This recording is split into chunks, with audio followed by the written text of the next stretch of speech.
to nikech en ng'ama no fight for multipartyism in Kenya, ma yudo ka chon kane go kura ne ochake ni chuo kende mane go kura.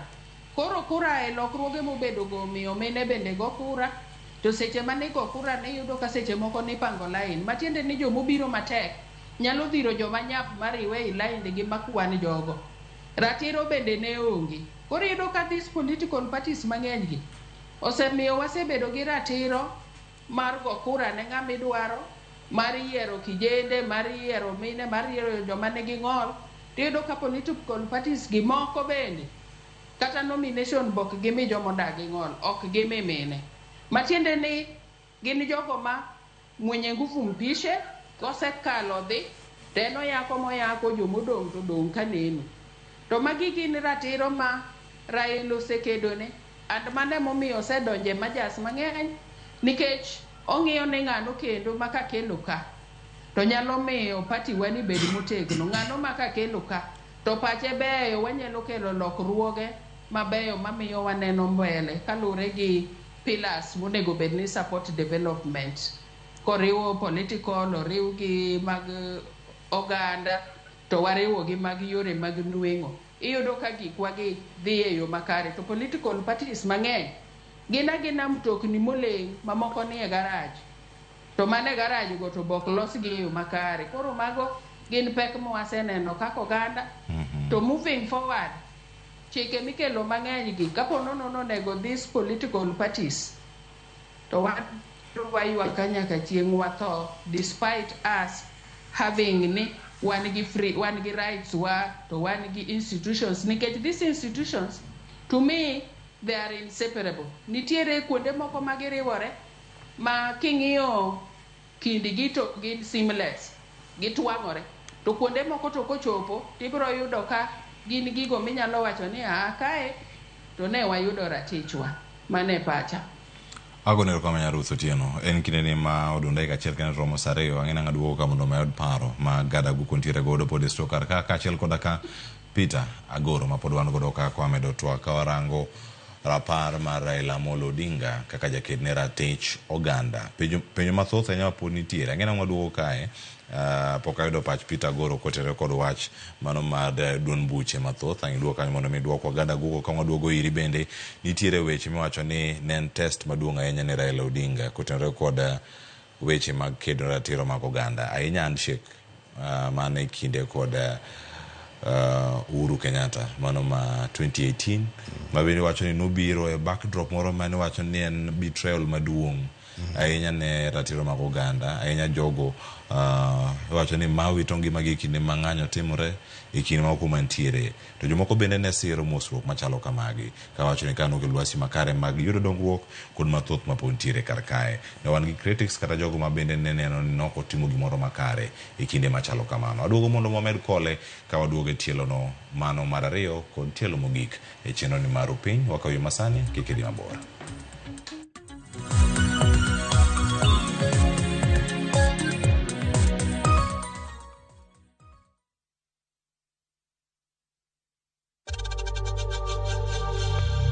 We know times are tough, so save money by buying airtime from M-Pesa to any network with zero transaction fees. Dial *487*2# and get your airtime PAP with zero transaction costs.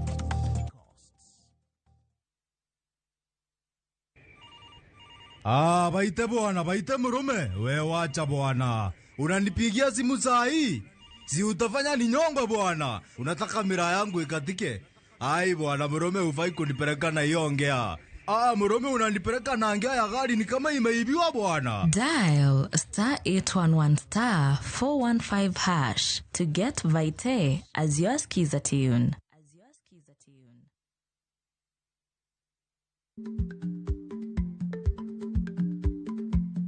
Jarik ni jamuod nyoyo gi goyo.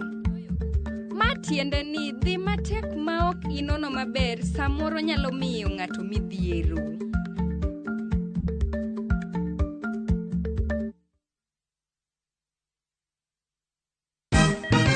Siku njema huonekana asubuhi. Kabisa Nwari amangana gao. Seti hin. Chamige, we museo. Kenya nzima tunasema jambo Kenya. Wax, tiki, taka. Twende sana my people. Hapa ndo nyumbani kwa muziki wa Afrika Mashariki na malezi ya vipaji. Sasa tuko tayari ku drive on. Mibibi na mijize. Leteni porojo sasa. Kwa habari za kuaminika kutoka kila pembe ya nchi. Are you ready? Leo kati ya Ingwe na Gor Serikali. Hapa ndio home. Radio Citizen, radio number 1. Radio number 1. Na tokori winjo kika winj kucha kuluongane mbabas nikech koro uneno kama ngi pesa moro matin. View sasa ndio nyumbani kwa the best local dramas. Nataka ripoti ya Hans pamoja na mkewe. Comedy za kuvunja mbavu. Telenovela bora zaidi kwa lugha yako. Anaere ainya prita. Tokendo kimora mara wi mora. Na sasa una nafasi ya kushinda zawadi nono ndani ya promotion kubwa ya Jipange na View sasa. Shinda 50,000 kila siku, $500,000 kila wiki na grand prize ya 2 million shillings. Wow. Ingia kwa View sasa hivi kwa kupitia paybill 724177 au tembelea viewsasa.com. Weka nambari yako ya simu kama akaunti yako, kisha weka 50 bob tu na upate content na point na uende kama mshindi. Ingia mara nyingi uwezavyo. Kila ukiingia kwa View sasa unaongeza nafasi yako ya kushinda. Imeidhinishwa na BCLB number.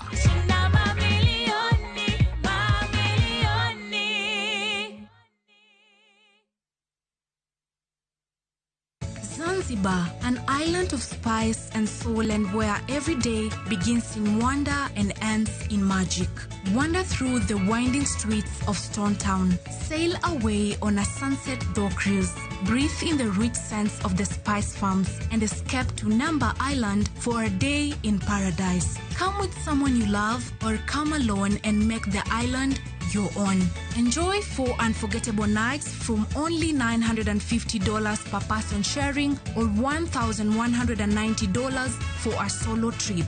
Book now and let Zanzibar be your next great story. Call 0703-254-254 or viewtravel.com. View Travel. Dream, explore, discover.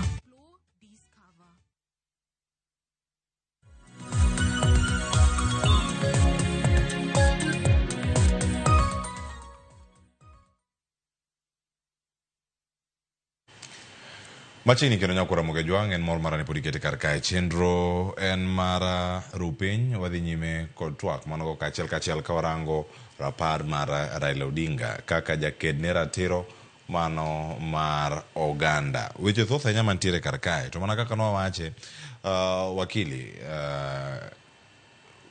Peter Goro weche thoth tahinya kotone kod weche gi mag duon buche kod teko ma koro Raila Odinga omiyo jopiny mamoko jok man yawo duon buche mathoth ahinya kilore kod gino manotimore higa mar 1991 bang' repeal mar section 2A mane koro yien duon buche mathoth mondo mi odonji.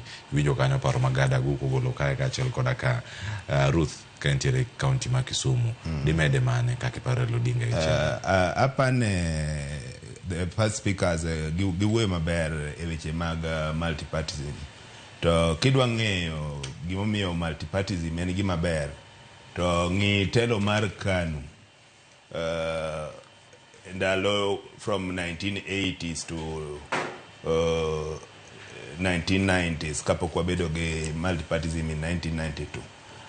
Matiene telo mar party achiel en telo ma onge accountability.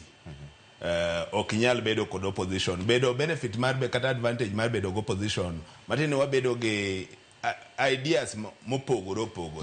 Koro ideas ge konyo jopiny vet ne to ideas mar ODM, mar KANU, mar UDA. Ere party manigi ideas maber moingo moko. Koro ma be promote democracy nikech jopiny bedo kod choices mang'eny mar winjo paro mopogore to ma konyo wa bedo gi development.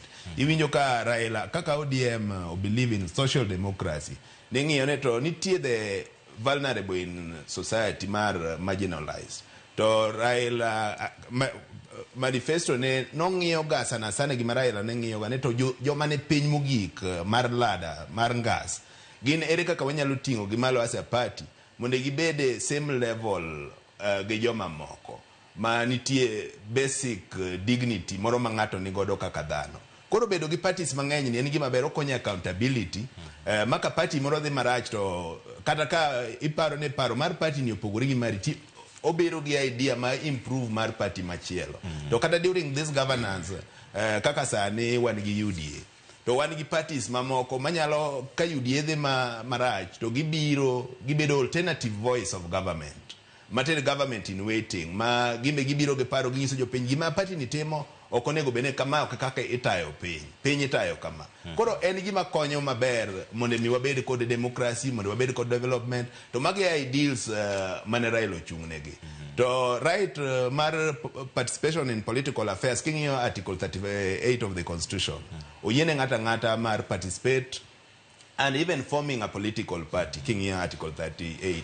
Then itie wach mo Marutho wacho bene ati most of these political parties sani iyudo ka gibedo briefcase party, ng'ato biro mana gi mare moro ma en ok ong'ene ati manifesto obiro go machal nade.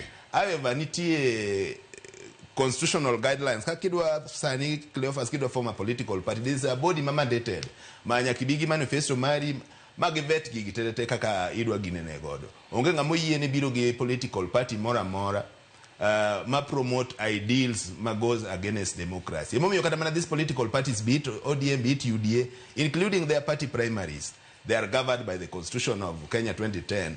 Kaka gitimo gigi, be it nomination, be it elective politics, it must meet these democratic values ma Raila no cherish kendo Raila no gore negi. Koro en gima ber mondo wabed gi these political parties. En mane gima be nyaka king'iyo other mature democracies like US, king'iyo Kenya ka sani wan gi more than 98 political parties.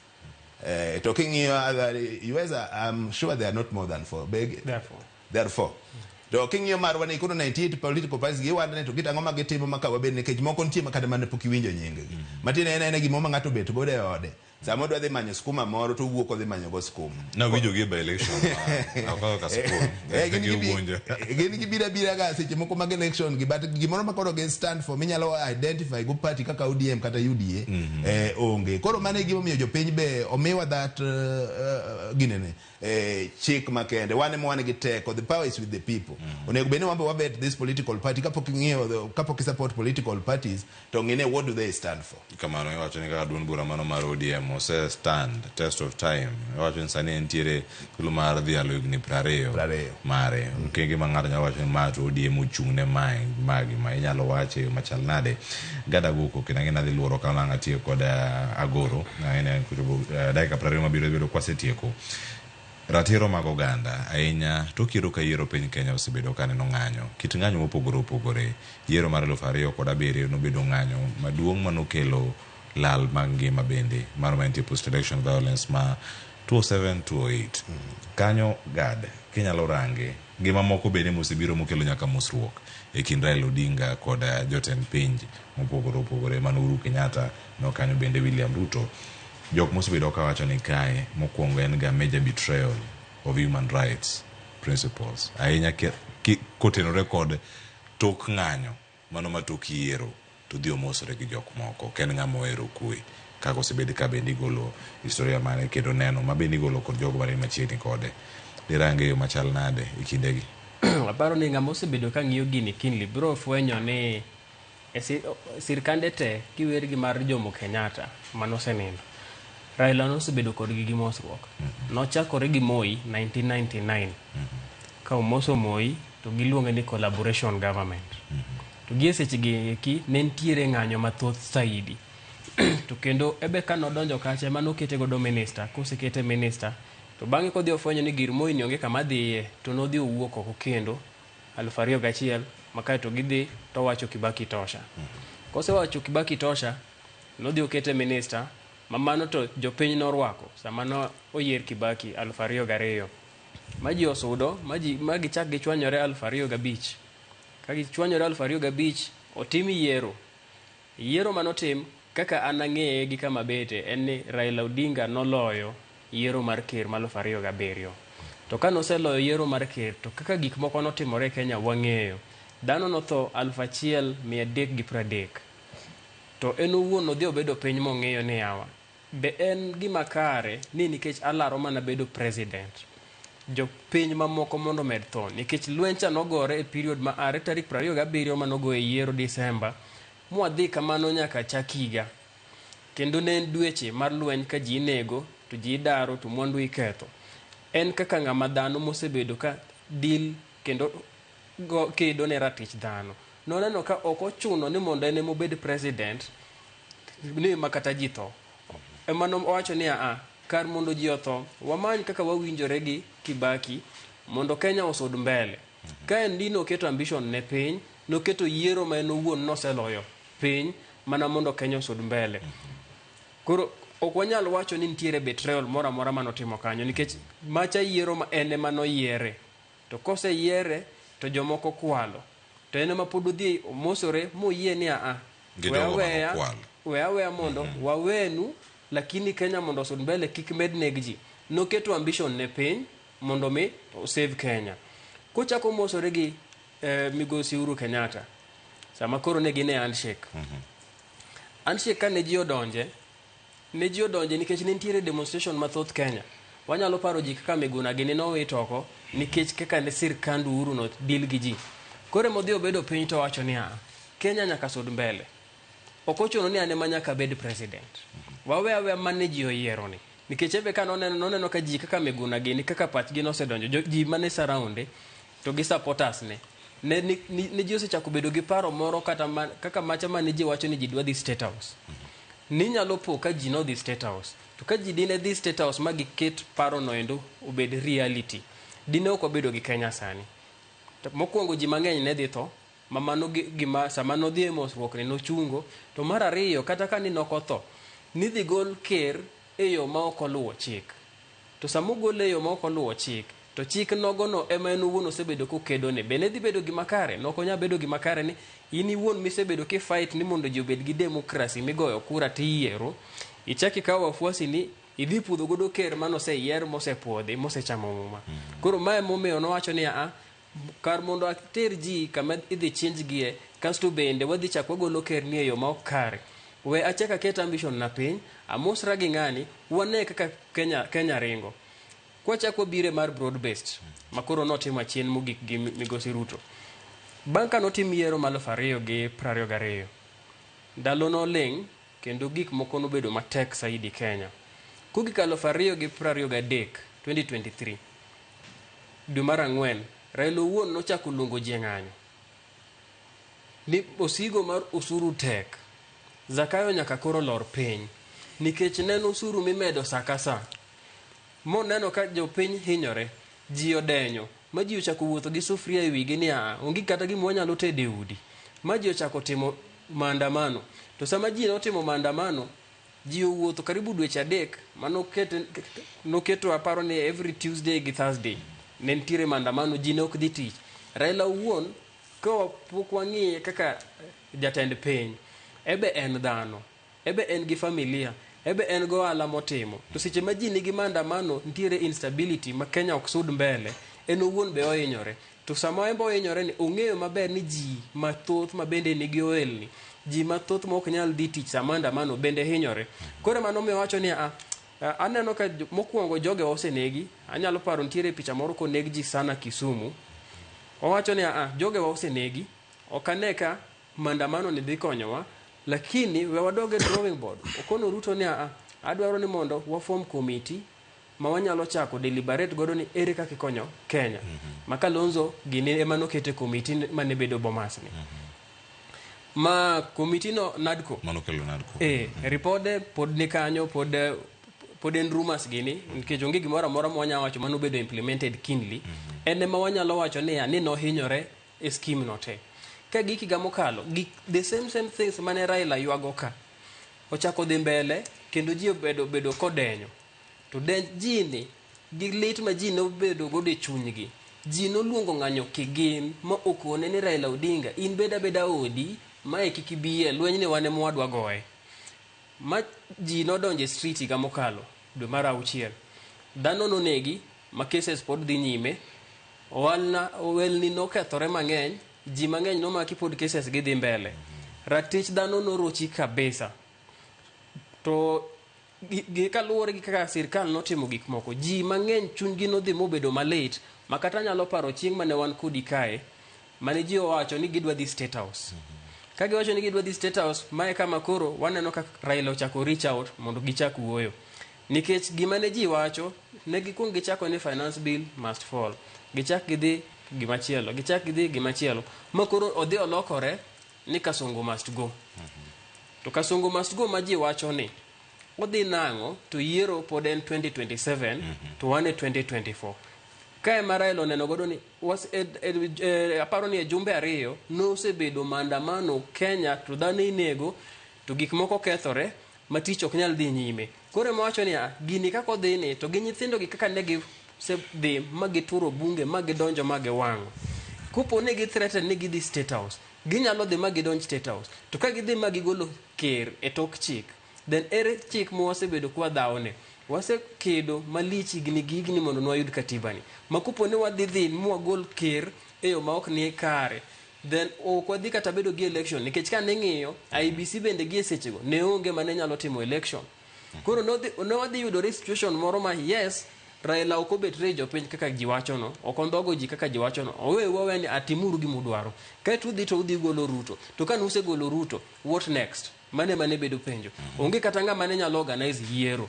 koro mane momiyo en gi statesman mosebedo cha oneno ni we reach out ne Ruto adhi awuo kode nikech gima ji ywago en inclusivity e sirkal kaluwore gi kaka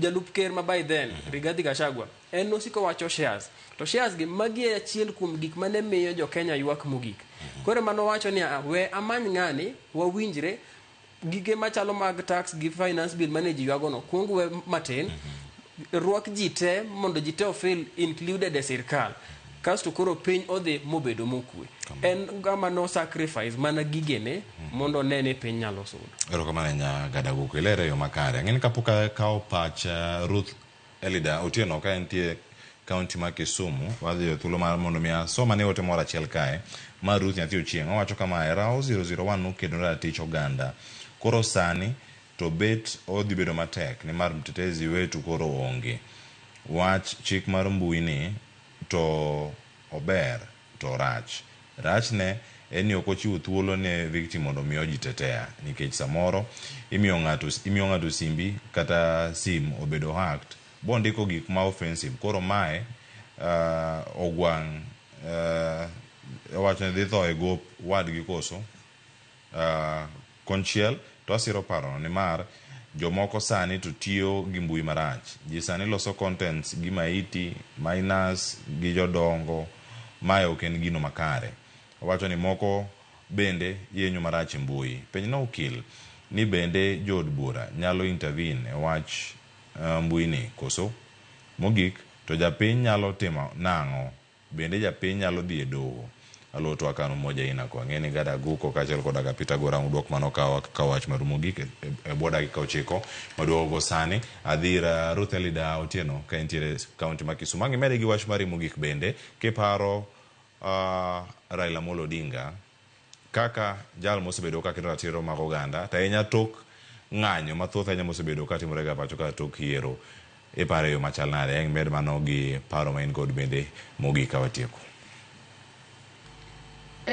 gima nyalo wacho en ni nyaka ne Raila chak chung noseyombe mana dichiel to kaka noyombe dichiel no bang'e osebedo ka wan ga gi stolen victory and stolen victory nyiso ni Raila ng'eny ga gi wabunge to onge kaka ng'ato nyalo bedo president to in gi wabunge males ok obit logic mano nyisa ni nitiere ukarabati motim to ukarabati motim ne itime nikech nitiere kaka jomoko gine weg Kenya and gine manyaka gibede telo osebedo gi marach wasebedo kwa winjo utterances mawuok kuom leaders mopogore opogore nyaka jok ma ne papot to be Raila deputy.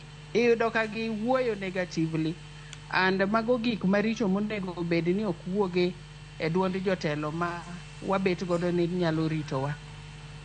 Mar ariyo, gima nyalo wacho kar mosruok Raila. Mosruok Raila osebedo ga ka support mana interest ma jopiny. Nikech iyudo ka kinde yiero ka yiero wan joluo wasetho mang'eny, wasetho. Ntiere kata mane ji tho across border 1992, each and every electioneering period nyaka iyud ka joluo tho. Tiyudo ka jotelo moko e dende, bullet wounds e dende mondi kendi kete mochari, mondi wache ni mago gin jou. And then wasebedo ka waonge gi political goodwill in addressing historical injustices. Osebedo ka en gino mahinyo ji. To iyudo ka gik mosebedo ka timre gi emomiyo mirima osebedo ka mako nyaka jenzi makoro ne wan go. Nikech for reforms gi anaparo na chako demonstrate chon. Kata before the wake of the constitution, before referendum, nwasiko ga wan manendara kaka joratiro mar oganda nikech ndalo kato be natek.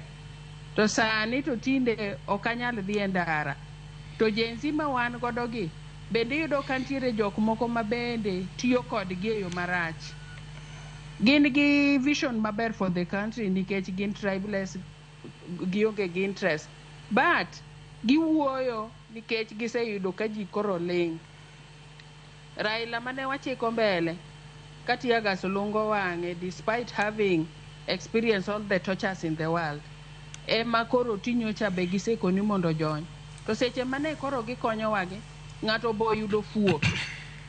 Fuok manoyudo ne yudo ken fuok manodwaro ni mondo tigo, mondo chop dwache. To Nyasaye notele nikech Ruto king'iye maber, aparo ni ene mano reach out to Raila. Raila okapar kane dimanyo Ruto. Ruto nogo turubim moyudo ni Raila ni ng'at manyalo konye. And gini nyo confirm nyaka kotimo neno e liend Raila kowacho malong'o ni nomanyo nyaka Uhuru, omanyo political leaders te mane ochung'. To Raila ni kende mano owinjo ywakne modhire magibet piny magiporo wach nikech en gi Kenya at heart. En owuon oketre bathe. Koro jowa onego wang'i kaka Raila osebedo katiyo mondo wakony ogandawa. Korka chik to reckless talk mondo ji owerego, wabed ni wanyalo bedo gi nationhood mondo waket Kenya mbele. Nikech Kenya duong' molowa to kwa wabane muumre konget. Matiende ni waduto te wadhi rume iye ka. To jotelo ma wantiere godo koseng'iyo mago. To gino mawacho mogik en ni jowa, the struggle will still continue. In your own small way, giminyalo timo tim, to watime constructively, wabed gi constructive dialogue, nikech mano be ma Raila nosebedo godo, kabedo gi constructive dialogue mondo ng'e ni to moving forward ere gigo mwanyalo timo. To gima wacho kendo, ni kapo nono ni sirikal chulo jok ma osebedo kohinyore, onego gi revisit ngima joluo ma osebedo kisando e kor pinyni. Chakre ne wach demos, chakre ne reforms gi obed mag constitution, nikech onge jok mangima gi ber maloyo moko. Kata mana Luo Lives Matter, mama ndalo moko ne wawacho mano ma jomoko noko neno maber. Kidwa chuli jok mosehinyore yore siasa, gichak chien mondo chudo ni obed uniformly, ni ok nikech kochopo korwa to wan korwa koni ni wan gi integrated IDPs, to kochopo kwar jomoko to gin jok monego mi compensation, to kochopo kuom jomotho to wan ngima wa jok mosebedo kinego gi polise, jomosebedo ma jomoko dak gi bullets e dendgi ma kogol kata sani to en ng'ama tho. Ere kaka wan bende inyalo ng'i karwa. Conversation oting' ji te mondo ka en healing to ji te mondo heal. Mane pacha. Aguniro kama na inya Ruth Elida Otieno kuom golo paro bende rapar ma ichiwo wi mosenindo Raila Amolo Odinga. Chopo kama datieko kodwelo man gode studio ma Nairobi karkacha kodi Peter Agoro nitie paro medi golo kar kanya achiel tange nyalo medo bende wach mari mogik kotenore kod weche mag compensation. Raila Odinga nyaka kinde ma onendo en gino mabende nosebedo kowacho. Nowache chieng' nyasi mano mara Madaraka mano mane nitiere alap ma Homa Bay, Raila Odinga Stadium ma Homa Bay. Kendo en moro gi manoting'o ahinya e chunye kotenore kod kedo ratiro mag oganda tok ng'anyo jogo ma dohinyruok mondo ne adier ratiro margi bende oyudo. Raila Odinga kaka jaked ne ratich oganda ka watiyo ka ng'ine ng'ami dakika moko manok mondo mi watiyo kwanza. Erokamano ahinya Cleophas. Ka wang'iyo wachak gi ng'iyo legacy mar Raila mar handshake, to wang'ine ati gima nyaka okuong wang'ere ne ati ng'ato ka compete for political position gi compete mondo mi iyud kaka inyalo influence governance mar county. To ka wang'iyo 1997 mano mos mar Raila obedo go kod Moi ema gibire gi IPPG, Inter-Parties Parliamentary Group. King'iyo Inter-Parties Parliamentary Groups gine mane gibiro gi reforms ma by the time wachopo e 202 ka Raila koro wuok oko, to ndalo no winjo ka siasa moro ne ati tinga omuonyo gweno, to tinga no muonyo gweno kaluwore gi these reforms mane Raila obiro go electoral reforms kaka inyalo yier commissioners ma conduct elections e Kenya ka. Koro wachako wuok e Kibaki, wadonje Kibaki era, to Raila yiero mare ochako kwal kendo, to kwal yiero mar Raila no mosore gi ng'ama no yombo, to no komosre amosa nikech Raila ne ng'ama ngoro kata ne ng'ama oluor. Notimo gigi kanong'iyo ne gimomiyo ji compete ene to how do you find your way into governance mar county mondo influence go positively. To kanye manobiro kaka 205 ka ineno ka gichakore ODM, to nigibiro gi some reforms ma this reforms emana finally obiro mwala wabedo gi 2010 constitution. Koro mano mos mare gi Kibaki as a county ang'oma ni wa benefit, mano wasa benefit kanye. Ko wachakwa biro omosore gi Uhuru Kenyatta, to mos mar Uhuru Kenyatta ne piny the kamaraj ke jadiri makende ne dhano ne tho. To ka wuoye human rights, wan gi right to life, wan gi including right to development. To onge kaka inyalo bedo gi development kata kaka inyalo keto jomoko gore ne monde mi ilid jogi. To kane wan e liend Raila Amolo Odinga, nitie gimoro ma Moses Wetangula nowacho. Ne bang' yiero Raila nokawgi to gidhi kamoro go abal kama ginyalo ywe. To Raila no encourage gi ne gini yiero kodhi kaka ne wadwaro. Yes, we win this election, but winjo gimotimore. Onge tiende dhano tho nikech wachwa. Mano Moses Wetangula ma the current speaker of National Assembly mane wacho. Mano tells you ne Raila ne ng'ama neno mbele. Koro any chance mano yudo no donje government to ong'iyo ne gini yes osetimore sai land ng'ama opogore kodan. But how do I get into government mondo I influence governance ma this county positively? Nikech in the interest of time abro wuoye wach mar transitional justice ma Raila ne wacho nyaka samane otho.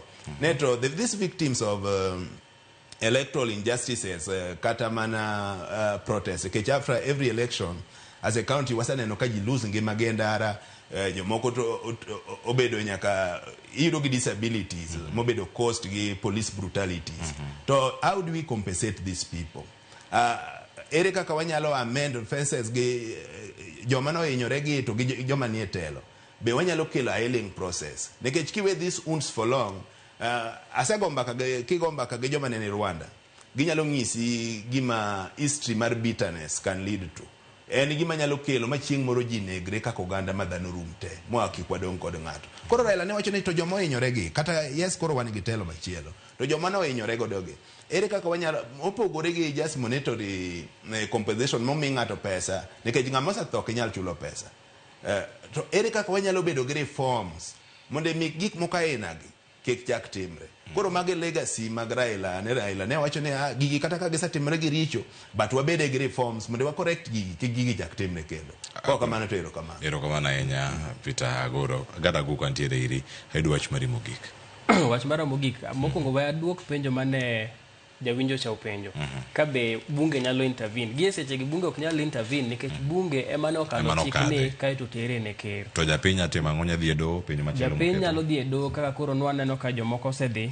Achiel kuom gen Ruben Kigame, Kenya Human Rights Commission, kata mana in iwuon be inyalo dhi e do to kendo do dhi winje ma en case ma otegno do dhi duoko chik ni endi back to bunge mondo bunge odhi ong'iye maber. Koro wachna mogik, aparo ni jokanyanam kik wapar uru ne Raila ok osebedo ka riek sama odonjo ga e handshake gi. Kaka koro sani example maduong' mwanyalo bedo godo ma be en penjo matek to lit. Assume ni Raila ne pod wan godo opposition e sama ne oninde bade. Bedine waike kata kaka no ikene. Bedine ikino bedo kata dene onyalore kata nikech mae ne sirkal mane control nwa. Koro ntiere gimoro amora kaka timore kasto bende nyaka wagone Nyasaye erokamano ni ndalo duto joluo osebedo e opposition. To kane pok Raila oninde bade, okawa mosowa e sirkal kendo koro sani wabe wawinjo ber mar matunda kata ka en onge kamano. Eruru kamano. Agonero kamanya wakili Gada kuvuka chal koda ka wakili Peter Agoro kubilo thulu mar bedo kodwa ukinyi makovni stuma Nairobi ka chal koda ka Ruth Elida Otieno mobedo kodwa achiel ka achiel ka entiere kaunti ma Kisumu. Wagonero kamanya daiko sekalo 30 tok sa ariyo mar okinyi ma kawuono otemo wuoro kar kae wakawo gi kendo wasomo gi moko wasomo sani kaka mar David Chola Janyabola Central Nyakach Ward ayudo ote mari baba kendo wacho kanyo ni may wacho ni long live the spirit of Baba, long live the spirit of Aluo. Wacho ni jogo duto mano kedo kodo mondo ne dieri gigi ochopo e yo makare. Wacho ni Moswelo mobede studio, I think in the honor of legacy mar Raila Odinga kendo mano fight for freedom of expression, the president needs to reconsider Computer Misuse and Cybercrime Amendment Act sani ukoro ken bill. Wacho ni we are living in modern times. Erokamana nyokobote mari kachel koda ka jogo mabendo rekodwa achiel kachiel wan poda wadhi nyime ka kod chenro mamoko Ramogi TV mabiro en mara tedo gi chiemo kod nyawadwa Jailieta manya makelo wa giko machenro nyinga Cleophas Oluoch jagisumo kanya kwar mokeo nyaka chisango riti masani.